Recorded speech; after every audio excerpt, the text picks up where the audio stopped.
what would you say to the Liverpool fans? What I would say? Don't know. I would say thank you for the support.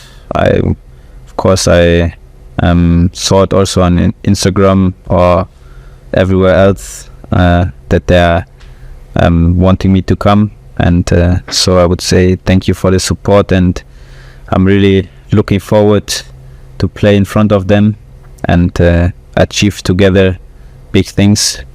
So yeah, I'm really happy to come, and sorry for the long wait. Guys, I do not want to lie. I do not want to lie and act like I enjoy it.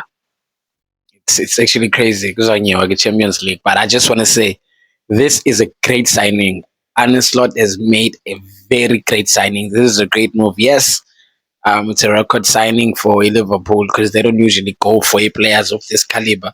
But let's be honest, guys, this is a great signing. Imagine now, this guy can play on the right, he can play on the left, he can also play number 10. Salah is getting older.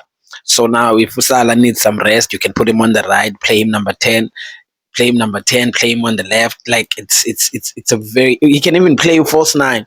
So it's a very, very dope move for Liverpool. I fear Liverpool right now, and we will throw an eye. I just feel like, though, I do low-key feel like they need like that striker to just finish, because Diogo Jota is not going to do that for them. Diogo Jota is not really, a dope classic player. He's not a world class player, but he is a pretty decent player. He will save you sometimes, but I feel like they do need a striker, because Nunes, bedlala ubhangqisha, I don't want to lie, he was not really that deadly. Abengenayo laa nto yo-Haaland in them.